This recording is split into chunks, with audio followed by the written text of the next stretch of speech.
Nesse final de semana, os irmãos me convidaram para falar sobre profecias, sobre os eventos finais. Ontem, nós falamos sobre profecias cumpridas, que ainda estão se cumprindo hoje. Mas hoje eu gostaria de chamar a atenção de vocês, porque existem várias maneiras de pregar o Evangelho. Então, há uma diversidade de temas bonitos, atraentes, temas cristocêntricos, podemos dizer, né? Temáticos, etc. Eu prego essas mensagens também. Porém, hoje, eu gostaria de falar com vocês, de pregar uma mensagem que vai mexer com a nossa, não é com a vossa, com a nossa vida aqui, com a nossa vida aqui neste mundo. Então eu vou falar pouco das minhas palavras, mas gostaria de fazer alguma colocação da palavra de Deus, muitas colocações da palavra de Deus, e a minha mensagem ela se dividirá em duas partes. Eu vou falar sobre os últimos acontecimentos aqui agora, o que vai acontecer. Ontem eu falei o que aconteceu e também estão acontecendo, e hoje eu gostaria de falar o que vai acontecer daqui para frente. Não das minhas palavras, mas o que diz a profecia. E eu não sei se os irmãos se lembram que ontem eu falei que a profecia não falha. Ela pode até tardar, mas ela não fala, ela se cumpre. E o primeiro texto que eu gostaria de ler para vocês está em Daniel 12, verso 1. Aí na congregação nós temos um microfone. Eu gostaria que esse microfone fosse usado também, porque eu vou pedir que alguns irmãos leiam alguns textos. Algum jovem que lê com uma voz assim bem audível, né? Pudesse compartilhar conosco também alguma leitura. Eu vou ler esse primeiro texto, que se encontra em Daniel capítulo 12 e verso 1. Esse texto fala dos tempos, os tempos do fim. Então note bem: naquele tempo se levantará Miguel, o grande príncipe, que protege os filhos do povo, e haverá um tempo de angústia, qual nunca houve desde que houve nação até aquele tempo. Mas nesse tempo livrar-se-á o teu povo, todo aquele que se achar escrito aonde? No livro. Irmãos, o mais importante para cada um de nós que está aqui nesta manhã não é ser um reformista. Não é ser um reformista, isso é muito fácil. Mas o mais importante é que o nosso nome esteja escrito aonde? No livro da vida. Mas gostaria de dizer para vocês que Jesus ama todos vocês. Neste momento, dentro dessa igreja ou ao redor, no pátio, todas as pessoas que estão aqui, elas estão também dentro do coração de Jesus. Jesus ama vocês, amém? E eu tenho certeza que quando nós sairmos daqui, nesta manhã, nós vamos sair preocupados com a nossa situação espiritual. Nós estamos na iminência de acontecimentos terríveis, acontecimentos que foram retratados aqui pelo profeta Daniel, que estarão dentro de um contexto de uma angústia tão grande, que será difícil de suportar. Não quero assustar os irmãos, por isso que eu disse, vou pregar uma mensagem diferente hoje, mas nós temos a certeza de que se nós quisermos, nós seremos vencedores nessa grande batalha. Notem bem o que diz aqui no livro Eventos Finais, na página 12. O tempo de angústia, angústia qual nunca houve desde que houve nação, de acordo com o texto que foi lido, Daniel 12, verso 1, está precisamente sobre nós. Note bem, quando o irmão White falou sobre este assunto, era exatamente há 111 anos atrás. Ela falou isso em 1904. 1904 dá isso mesmo, Jeremias, 111 anos atrás, quase 112, porque ela falou isso no mês de fevereiro de 1904. Então ela diz: o tempo de angústia está sobre nós. e somos semelhantes às virgens adormecidas. Olha, vou falar sobre as virgens adormecidas. Devemos acordar e pedir que o Senhor Jesus ponha debaixo de nós os seus braços eternos e nos conduza durante o tempo de provação à nossa frente.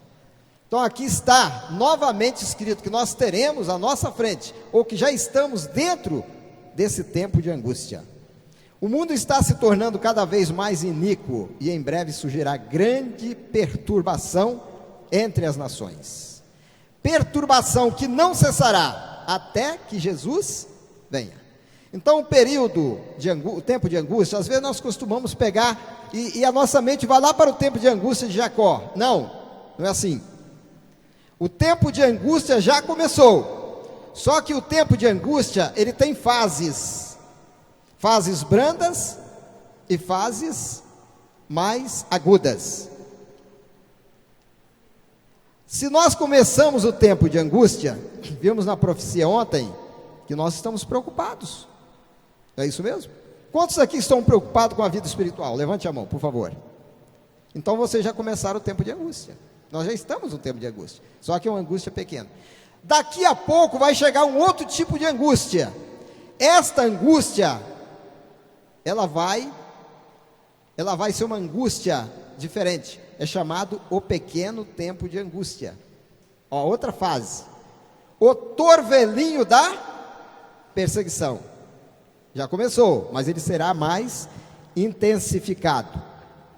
Estamos mesmo no limiar do tempo de angústia, e acham-se diante de nós perplexidades com que dificilmente sonhamos, perplexidades que nós nem sonhamos. Hoje nós estamos vivendo as 1000 maravilhas. Hoje você pode fazer tudo. Você pode comprar, você pode vender, você pode trabalhar, você pode fazer um concurso público, você pode concursar uma faculdade das melhores que existem no mundo, mas isso não ficará assim. O povo de Deus vai entrar numa fase difícil. Há perante nós tempos tempestuosos, mas não pronunciemos uma só palavra de incredulidade e desânimo. Tem tempos? Não. Quanto mais o tempo passa de perturbação, mais a fé dos cristãos vão se fortalecendo. Vocês sabem o que é que faz enfraquecer a nossa fé? É o tempo de quê? De bonança, o tempo de tranquilidade, o tempo fácil de viver. Aí nós ficamos à vontade. Eu citei para vocês que na Europa, no leste europeu, os irmãos eram firmes na fé. Eu agora fiquei sabendo que com o passar do tempo, de mais de 4.000 membros que nós tínhamos na Romênia, quando as provações vinham, a igreja crescia. Quando acabou a provação, quando eu estive na Romênia agora há uns 4 anos atrás, eu fiquei preocupado porque houve uma mudança muito grande no país. E muitos irmãos desanimaram da fé, infelizmente, abandonaram a fé. Por quê? Por causa da tranquilidade, por causa da bonança, por causa da facilidade com que as coisas hoje andam no leste europeu e na Romênia. Mas o que diz a palavra de Deus? Isaías 55, 6 e 7. Buscai ao Senhor enquanto se pode achar. Invocai-o enquanto Ele está perto. Irmãos, isso aqui é muito importante. Hoje nós temos a oportunidade de buscar a Deus e com mais facilidade. Então, na cadeia profética, os acontecimentos, eles ocorrem dentro de uma ordem de coisas. Então, ontem nós falamos sobre os acontecimentos atuais em cumprimento de profecias para os nossos dias. Esse foi o tema de ontem. Hoje nós vamos falar sobre o que vai acontecer muito em breve, né? Considerando como os últimos acontecimentos da cadeia profética. E eu faço a pergunta: quanto tempo seria necessário para o desfecho final e a vinda de Jesus? Quanto tempo? Nós temos um prognóstico bíblico, ou uma perspectiva bíblica daqueles acontecimentos. E eu gostaria que o próximo lesse para nós, primeiro lesse para nós, Apocalipse 18, verso 8. Quem gostaria de ler? A pessoa que está já encarregada para a leitura. Apocalipse 18, verso 8. Por favor. Quem vai ler? Irmão Moisés, nosso visitante. Depois dessas coisas, vi descer do céu outro anjo. Não, o capítulo 18 e o verso 8. Verso 8, entendi desculpa. Vou ler aqui o 8 então. Por favor. Portanto, num dia virão as suas pragas, a morte e o pranto e a fome, e será queimada no fogo, porque é forte o Senhor Deus que a julga. Note bem a expressão, num dia virão o quê? Todos os acontecimentos finais acontecerão dentro de um dia. Ou seja, essa expressão dia significa uma rapidez. Na realidade, um dia na profecia, de acordo com Ezequiel 4, verso 6, um dia na profecia equivale o quê? Um ano. Então, quando a Bíblia diz que em um dia virão os acontecimentos finais, ou dentro de do período de um ano, não significa que serão 12 meses. O período de um ano é a partir do primeiro mês. E o que diz a palavra de Deus? O que diz a palavra de Deus? Que os últimos acontecimentos serão rápidos e sucessivos. As pragas cairão dentro desse período de um ano, serão rápidos e sucessivos. Então, antes da chuva serôdia, haverá um pequeno tempo de angústia, que eu acabei de citar aqui, que será o chamado torvelinho da perseguição. E notem bem, nessa lição da escola sabatina, na nossa lição de hoje, que inclusive estava na lição de hoje, observem bem uma expressão que vocês vão se lembrar do que estudaram aqui na página 82, diz assim, página 82, está relacionado com a terceira pergunta na letra A, na última parte. Aqueles que têm a lição podem acompanhar. O tempo do selamento é muito curto. Qual é o período do tempo do selamento? Muito curto. E logo passará. Agora, enquanto os 4 anjos estão contendo os ventos, é o tempo de fazer firme a nossa vocação Só que aqui ele não está falando do tempo do selamento de 1844 para cá, irmãos.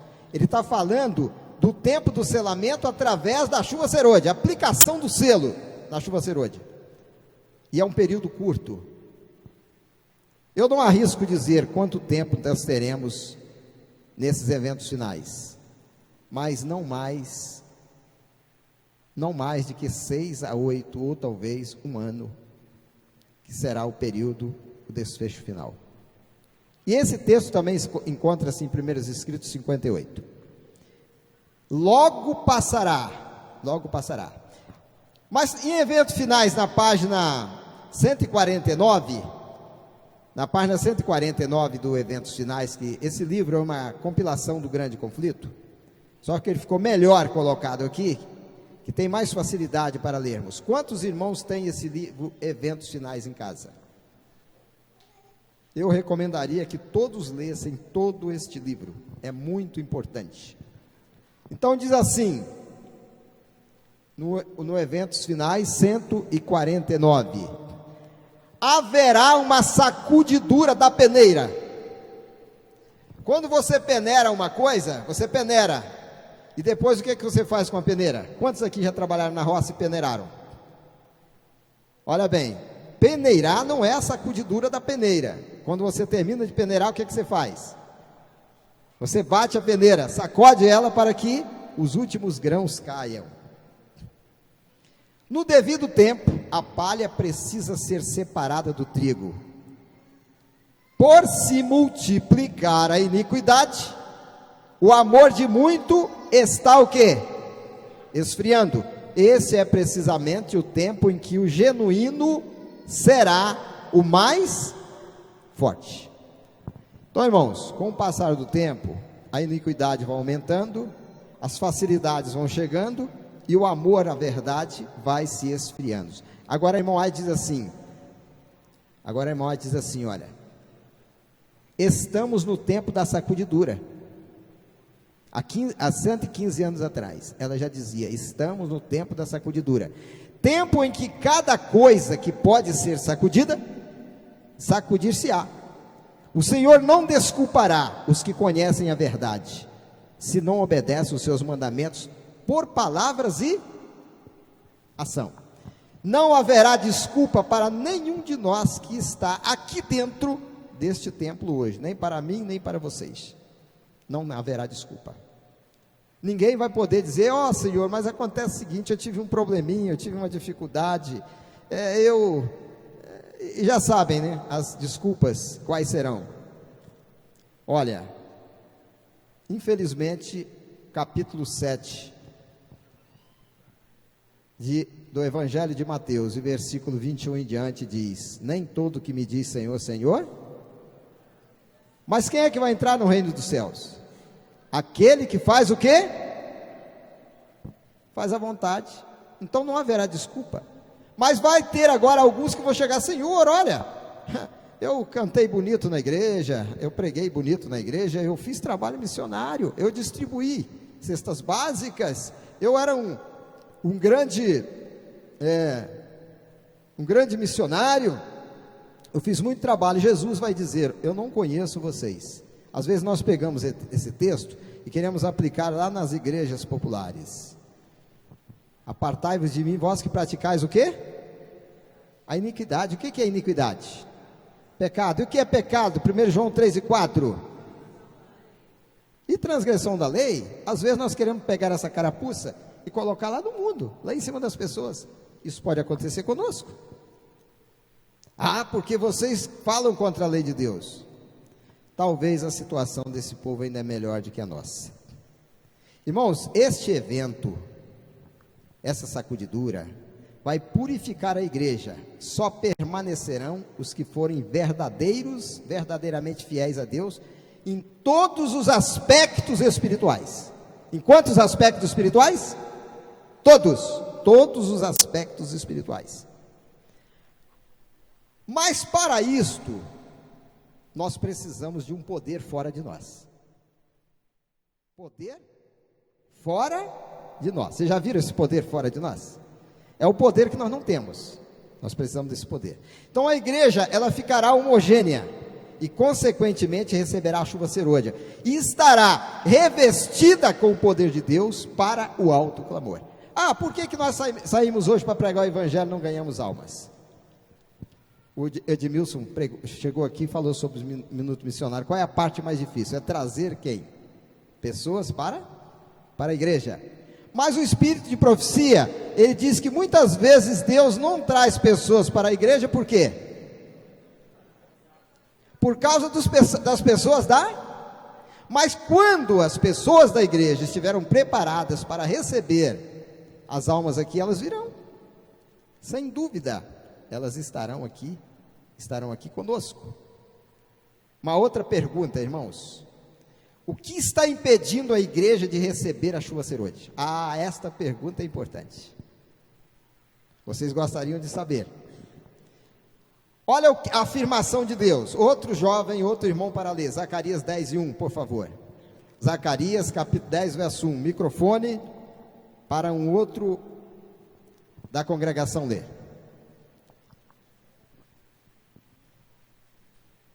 Vamos lá? Estão demorando a ler.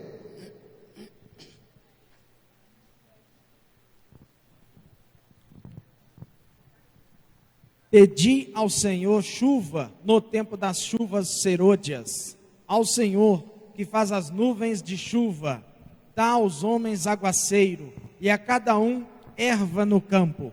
Muito obrigado. Irmãos, então a pergunta: o que está impedindo a igreja de receber a chuva serôdia? É porque nós não fazemos o quê? Nós estamos pedindo a chuva serôdia. Isso aqui quem está dizendo é a Bíblia, não sou eu. Agora, como é que se pede a chuva serôdia? Essa é uma outra pergunta adicional. Como é que nós vamos pedir a chuva serôdia, irmãos? Hein? Não é você: chuva serôdia, caia sobre mim, vem aqui chuva serôdia, ou querer usar a chuva serôdia. A nossa maneira de viver é que está impedindo que a chuva serôdia caia sobre nós. Mas quando estiver no momento, a ela virá. Note bem, não tenho o livro aqui, mas vou citar de cor. Serviço Cristão 253, presta atenção. A chuva serôdia, o derramamento do poder, o Espírito Santo de Deus sobre a sua igreja, não acontecerá enquanto a maior parte da igreja não souber o que significa ser colaborador com cooperador de Deus. 253, Serviço Cristão. Isso significa que a igreja ainda não tem quanto? 50% mais um preparado para receber a chuva serôdia. Correto? Concordam comigo? Irmãos, estamos precisando fazer um concerto com Cristo. Por que eu disse nós precisamos de uma obra fora de nós? Porque se nós pudéssemos fazer, nós teríamos feito. Então nós precisamos de Jesus. Nós precisamos fazer um concerto com Cristo, um concerto com sacrifício. O que significa o concerto com sacrifício? Nós temos que sacrificar, e às vezes sacrificar a nossa comodidade. Precisamos perguntar para nós mesmos, se já aceitamos a Jesus como nosso Salvador pessoal. Eu poderia fazer essa pergunta aqui, mas não ousaria fazer. Quantos aqui já aceitaram a Jesus como seu Salvador? Não precisa levantar a mão não, irmãos. Você pode responder para você mesmo. Eu posso responder para mim mesmo. Quantos aqui já aceitaram a Jesus como seu Salvador pessoal? Talvez nós vemos os pentecostais e as igrejas populares fazendo essa pergunta. Levantem a mão quem quer aceitar a Jesus. É muito fácil levantar a mão. Mas Jesus não quer apenas o levantar da mão. Ele quer o levantar do coração. Precisamos de uma transubstanciação de Jesus em nossa vida. O que significa essa palavra transubstanciação? Significa tirar de Jesus e passar para nós. E Paulo teve essa experiência. No entanto, quando ele estava lá nos últimos momentos de sua vida, ele pôde dizer com segurança: já estou crucificado com Cristo, não vivo mais, mas quem é que vive em mim? Quando Jesus estiver vivendo em nós, será diferente as coisas dos que vivemos hoje, neste momento. Então precisamos de receber de Cristo, dessa transubstanciação em nossa vida diária. Sem sua presença, nossa vida, vivendo em nossa vida, nada poderemos fazer. João 15, verso 5, Jesus diz: sem mim, nada podeis fazer. Se nós não estivermos ligados à videira, se nós não estivermos ligados em Cristo, nós não podemos fazer nada. Mas quando os discípulos passaram por essa experiência, colocavam a mão sobre os doentes, o que eles faziam? O que acontecia? Os doentes eram curados, eles expulsavam os demônios, eles realizaram muitas maravilhas. Mas vocês sabem quando essas coisas começaram a acontecer? Quando Deus permitiu que as perseguições recaíssem sobre Jerusalém. A igreja se espalhou e o evangelho foi levado aos quatro cantos da terra. Queridos irmãos, é necessário que se cumpra em nossa vida o conselho de Atos 3:19. O que diz lá? Arrependei-vos. Primeiro passo, arrependei-vos. Depois, segundo, convertei-vos. E depois, os pecados serão o quê? Apagados. E virão o quê? O tempo do refrigério. Irmãos sabem que apagamento de pecado é na chuva serôdia. Na chuva temporã não teve apagamento de pecado. O texto de Pedro falava perdão de pecados. Olha, arrependei-vos para que vocês sejam o quê? Perdoados. E receber o poder da chuva temporã. Mas na chuva serôdia é diferente. Arrependei-vos para que os vossos pecados sejam o quê? Apagados. Eu gostaria de dizer para os irmãos o seguinte: irmãos, na chuva serôdia,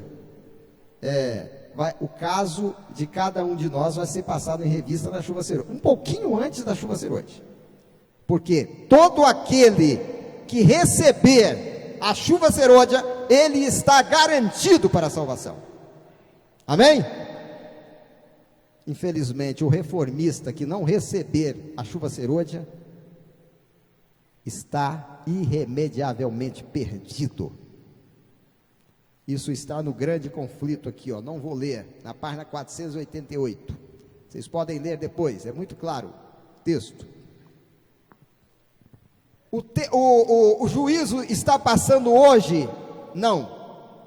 Às vezes nós ficamos preocupados. Olha, quem sabe que o meu caso já foi passado em revista, por isso que eu não consigo me firmar na fé, né? Quando eu quero deixar de praticar um pecado, aí eu pratico o pecado.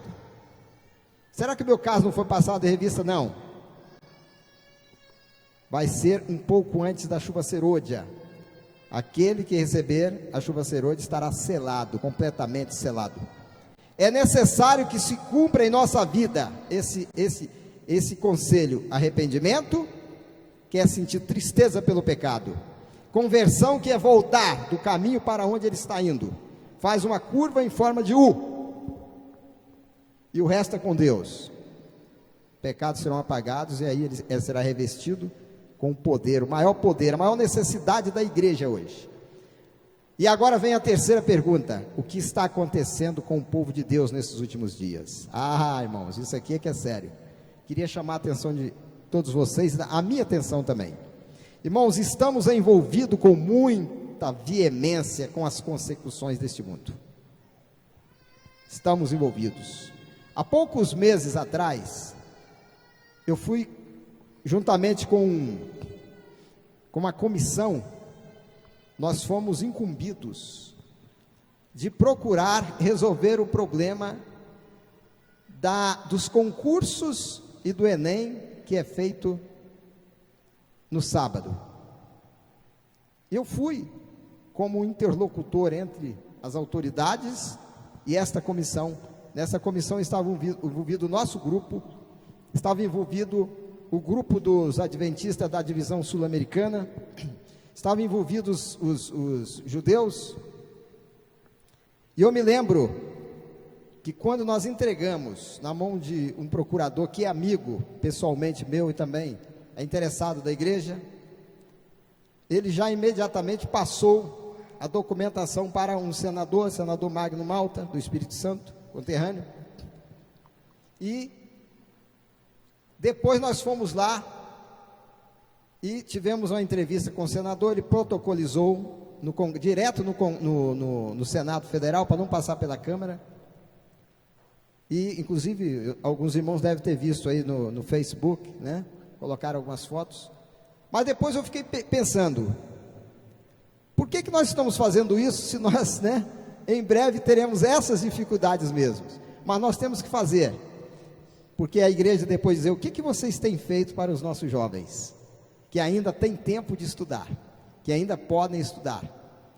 Colocamos o projeto de lei, estamos orando, não estamos desanimados, mas nós temos certeza de que dificuldades teremos, e nós já estamos preparados para passar por essas crises. Quem sabe que não vai ser agora. Mas muitos irmãos, nesse último concurso do Enem, que é Exame Nacional do Ensino Médio, eles foram no sábado fazer a prova.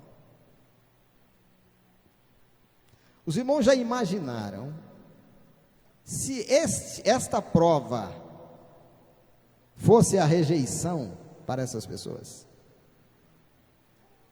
O que ficou faltando aí? O que está faltando? Não precisam responder.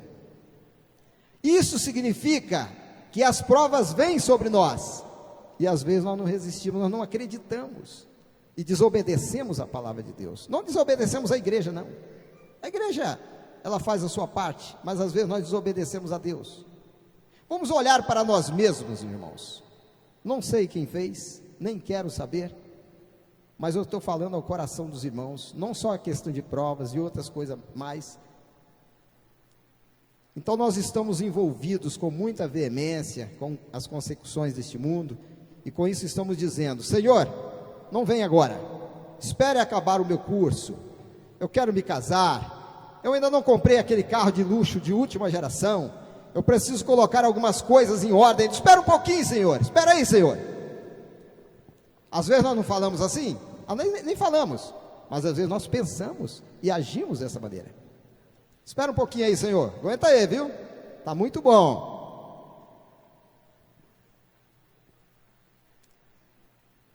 E o que diz a Bíblia?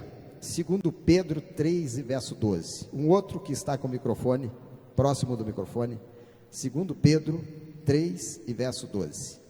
O que é que nós estamos fazendo com isso? Está aqui na nossa lição também, ó. A lição veio hoje, de acordo com a palavra de Deus. Quem gostaria de ler?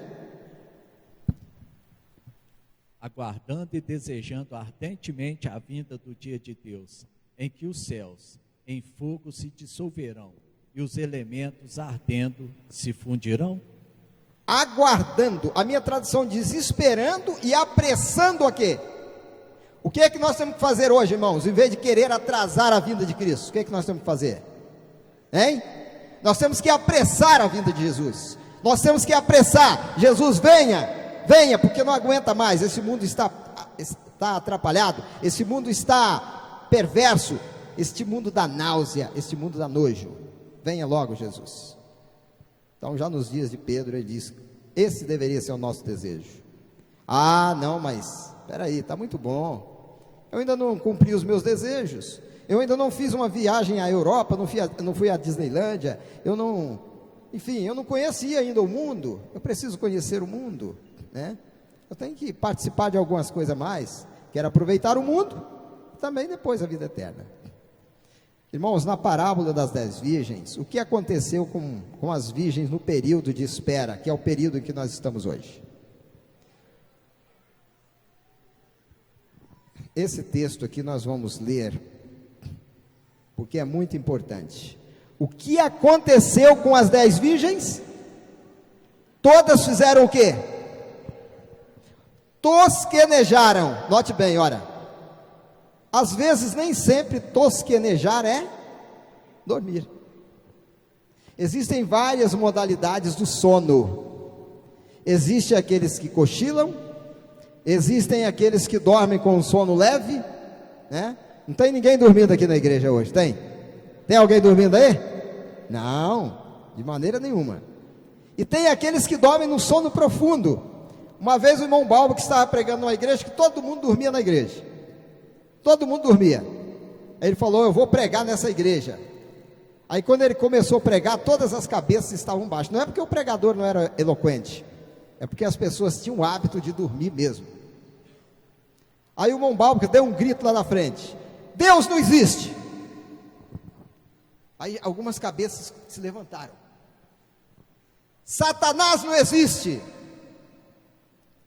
Jesus não virá a essa terra. Aí todas as cabeças estavam com os olhos arregalados. O irmão Balbo foi maluco. E ele disse assim: assim dizem os ateus, os materialistas e aqueles que não acreditam em Deus. Aí a igreja toda despertou. Mas era o costume da igreja dormir, né? Só para despertar a igreja. Graças a Deus a igreja não está dormindo. Então note bem, Mateus 25. Mateus capítulo 25 fala da parábola das 10 virgens.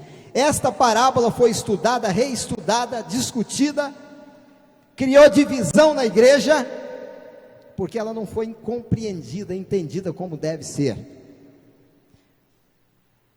Do capítulo 1, do verso 1 até o verso 13, que não vamos ler todo, mas eu gostaria de ler o início. Então o reino do céu será semelhante às 10 virgens, que tomando a sua lâmpada, saíram ao encontro do noivo. 5 eram insensatas e 5 prudentes. As insensatas, ao tomarem as suas lâmpadas, não levaram consigo azeite, mas as prudentes levaram azeite em suas vasilhas com as suas lâmpadas. Observem bem, irmãos, 10 virgens pode representar a igreja de Deus hoje, correto? Precisamente, todas tinham lâmpadas, e a Bíblia diz que a lâmpada é a palavra de quê? Quanto é que não tem a palavra de Deus aqui? Lâmpada para os meus pés é o quê? E luz para os meus caminhos. Todos têm a palavra de Deus. Alguns têm ela até na mente.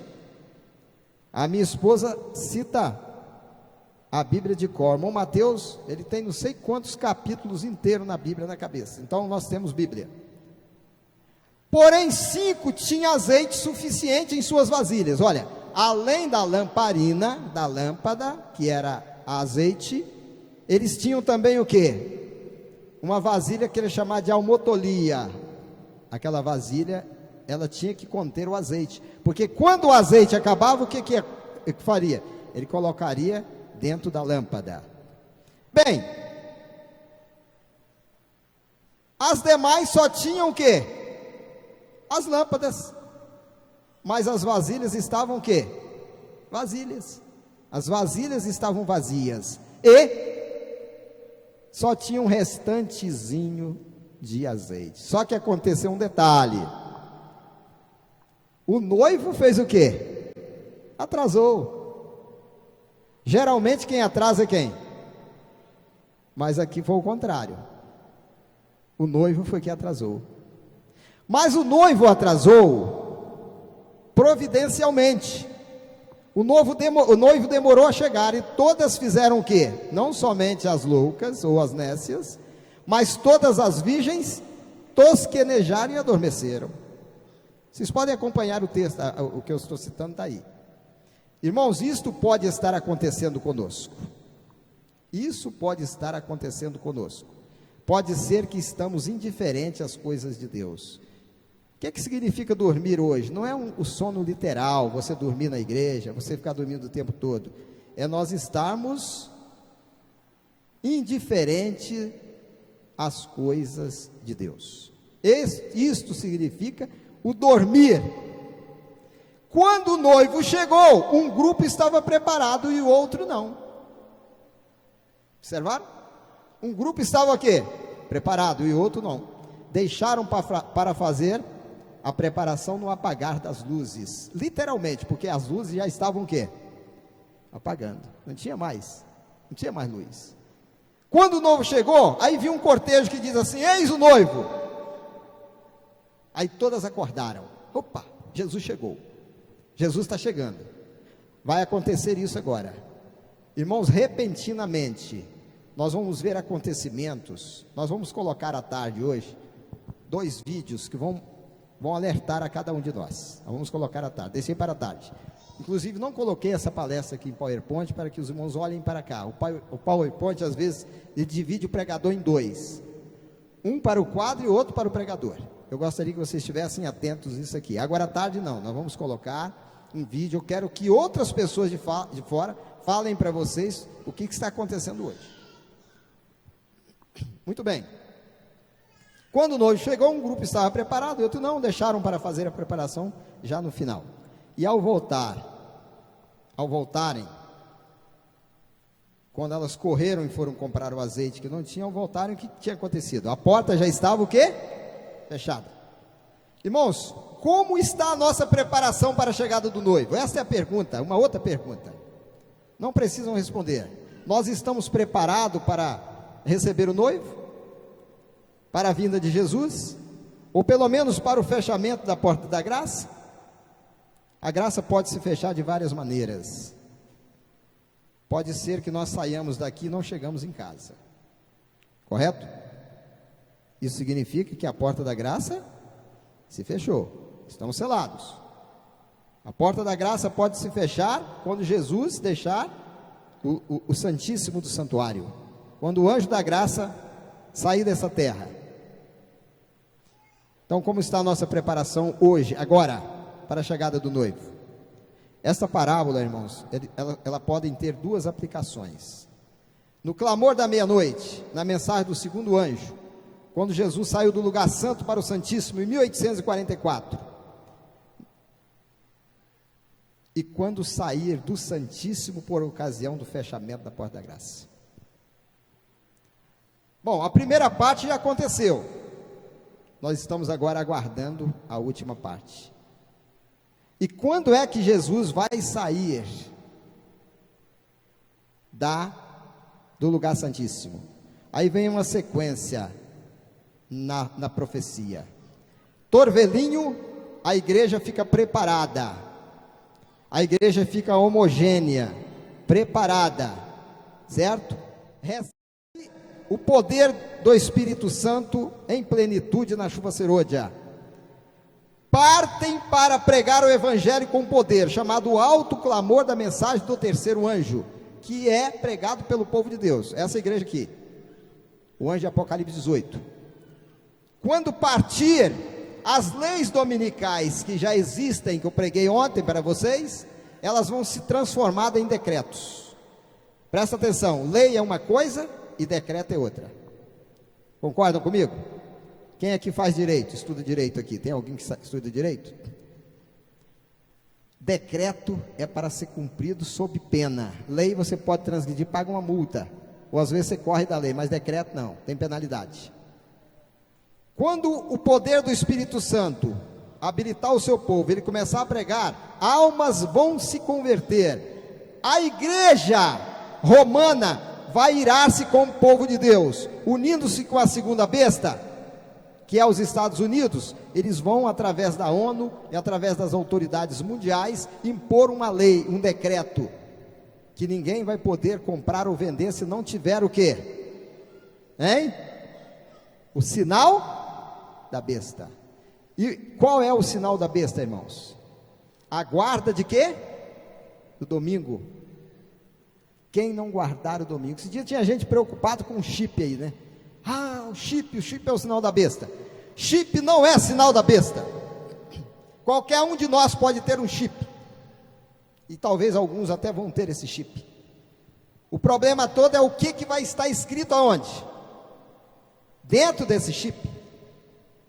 Dentro desse chip. Logicamente eu não quero ter esse chip, nem sem compromissos, mas o que estará dentro desse chip. Vai chegar um tempo em que o povo de Deus vai ter que fazer alguma coisa, mas existe uma promessa da Bíblia Sagrada, em que o seu pão será certo e as suas águas serão certas, o seu pão será dado. O seu pão será dado e as suas águas serão certas. Não precisam ter medo. As águas estão acabando. Uma outra profecia, há tempos atrás teve uma reunião, agora há poucos dias atrás teve uma reunião, não me falha a memória, nos Estados Unidos. Como é que é o nome desse grupo mesmo? COP na França. Como é que é o nome? COP 21. E lá, os cientistas renomados, os doutores, os PhDs na ciência, disseram o seguinte: olha, nós estamos com uma grande dificuldade. Se não houver redução da poluição nos países, em poucos anos, esse país vai se tornar o quê? Inabitável. Não tem como habitar nesse país. Nós temos que reduzir pelo menos 1,5 graus. E fizeram um acordo lá que, sem dúvida nenhuma, não será cumprido de maneira nenhuma.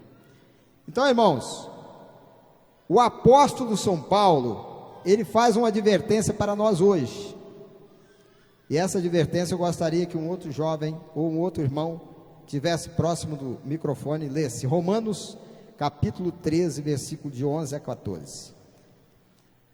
Romanos 13, 11 a 14, por favor.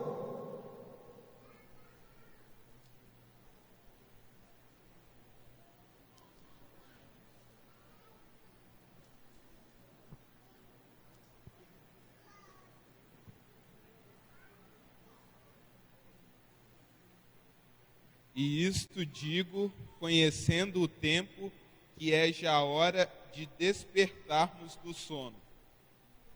14. Porque a nossa salvação está agora mais perto de nós do que quando aceitamos a fé. Mas revestivos do Senhor Jesus Cristo, e não tenhais cuidado da carne em suas concupiscências. Olha, irmãos, esse texto é um texto maravilhoso. Paulo diz assim: faça isso conhecendo o quê? Os tempos. Faça isso tendo conhecimento do tempo, que já é hora de fazer o quê? De acordar. É hora de acordar. Hoje é hora de acordarmos, porque nós estamos dormindo, nós estamos tosquenejando, nós estamos cochilando na fé. E o que ele diz ainda? O que diz o resto do verso 14? Repita, por favor, o verso 14. O que diz o restante do verso 14? Mas revestivos do Senhor Jesus Cristo, e não tenhais cuidado da carne em suas concupiscências. Muito bem, olha, não tenham cuidado da carne, não se preocupem com isso aí. Hoje nós estamos falando na classe, né? Alguém levantou a tese lá, Nós não temos que ganhar muito dinheiro hoje? Sim. Quando nós ganhamos dinheiro para a honra e glória de Deus, isso é muito importante. O problema todo é nós ganharmos tanto dinheiro e guardarmos e deixar esse dinheiro ali guardado que não vai ter nenhum proveito. Mas quando nós usamos os nossos recursos, como muitos irmãos nossos têm usado, têm sido usado por Deus para fazer isso, o nosso dinheiro se torna uma bênção para a pregação do Evangelho, para a disseminação da palavra de Deus, para espalhar a literatura para todo lugar. Mas quando nós queremos juntar dinheiro para nós mesmo, nós estamos tendo cuidado com a nossa vida aqui. E Jesus disse para poderia até usar uma expressão aqui, não vou dizer, né? Para um cidadão sem juízo: se hoje a sua vida for pedida, para que vai servir isso aí? Essa é a questão. Irmãos, essa mensagem de Paulo, inspirada pelo Espírito Santo, é o retrato da situação espiritual dos nossos dias.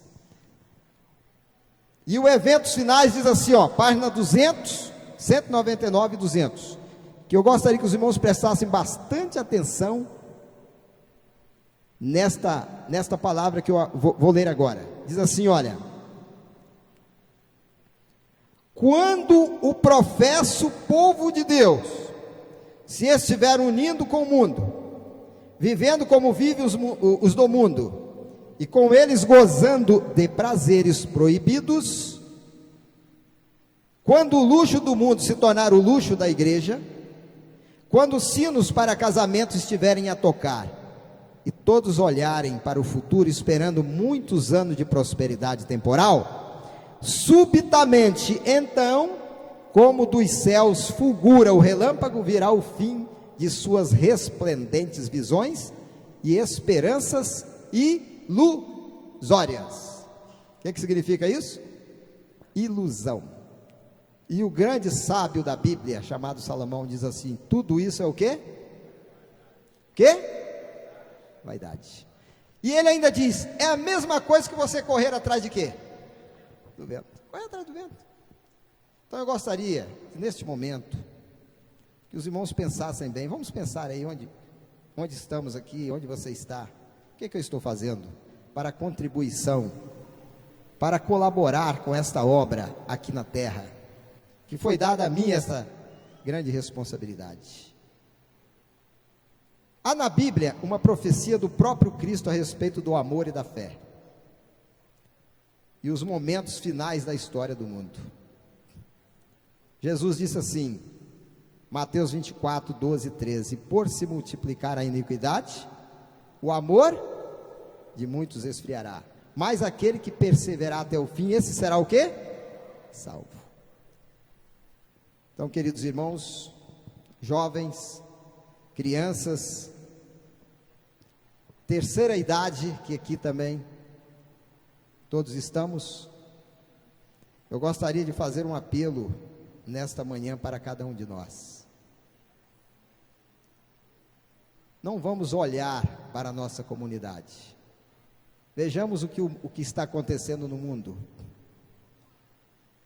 Diz que quando Sodoma estava no seu melhor momento, todas as coisas estavam dentro da sua normalidade, aparente normalidade. Mas eles não sabiam que aquele seria o último dia da história deles ali. Não sabiam. Estavam indiferentes a essas coisas. E de repente o que aconteceu?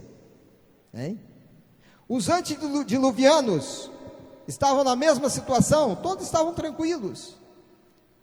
Quando o pregador da justiça começou a pregar, teve que pregar 120 anos, a mensagem foi desprezada, a mensagem não foi aceita, mas chegou o dia em que Deus disse: olha, acabou, entra na arca, você e a sua família, 8 pessoas, juntamente com os animais, para a preservação do meio ambiente.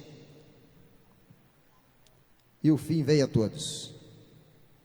Irmãos, Jesus está aqui nesta igreja neste momento. Ele sabe de nossa situação espiritual. Ele conhece perfeitamente a nossa vida, muito mais do que nós. Ele sabe também do que nós precisamos. Ele sabe de que você precisa, Ele sabe do que eu estou precisando. Reconhece a nossa fraqueza espiritual. E por incrível que pareça, está mais interessado na nossa salvação do que nós mesmos. Vocês sabiam que Jesus está mais interessado na nossa salvação do que nós? Com certeza. Está a bater no teu coração exatamente agora. E ele diz assim, eis, Apocalipse 3:20, eis que estou à porta e bato. Se você abrir a porta, Jesus vai entrar agora. E com certeza vai fazer uma transformação total em tua vida. Você nunca mais será o mesmo. Amém? Você vai sair transformado daqui. E amanhã, você vai dizer,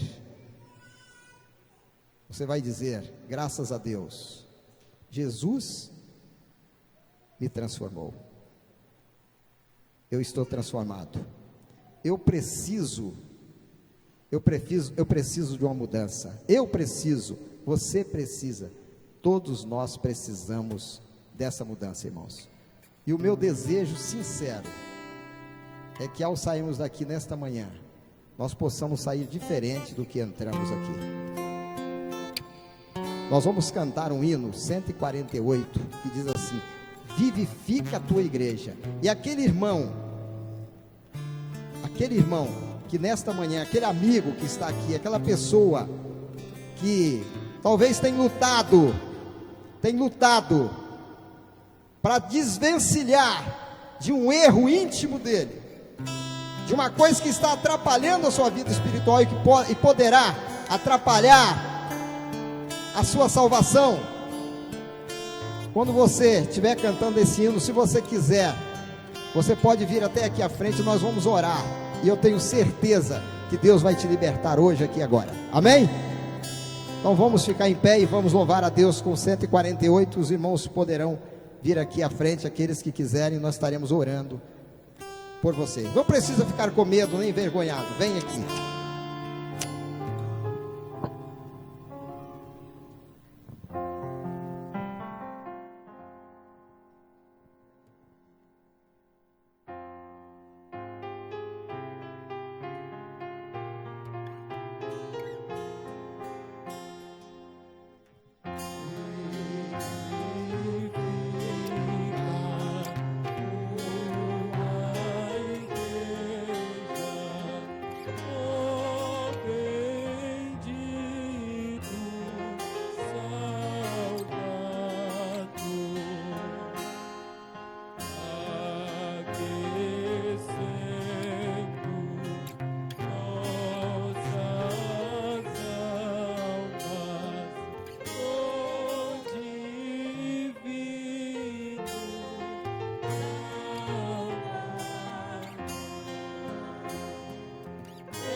Amém.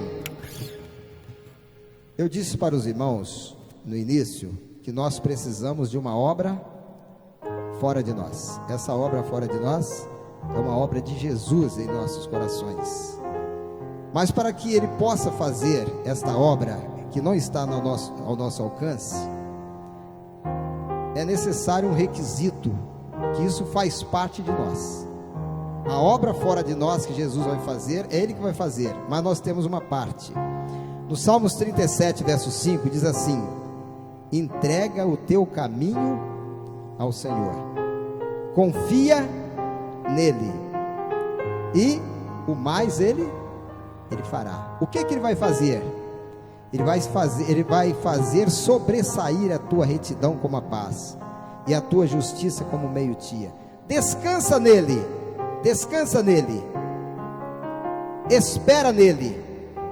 Não fique irritado por causa do que o mundo está atravessando, por causa daqueles que estão prosperando e você às vezes não prosperou, por causa do homem mau, os que executam maus intentos. Deixa a ira. Se você tem alguma coisa contra o teu irmão, perdoa-o. Se você tem alguma coisa que está te amagoando, esqueça. Não fique irritado para fazer o mal, e Deus vai transformar a sua vida. Que o Senhor nos abençoe para isso. Amém. Vamos orar nesse momento.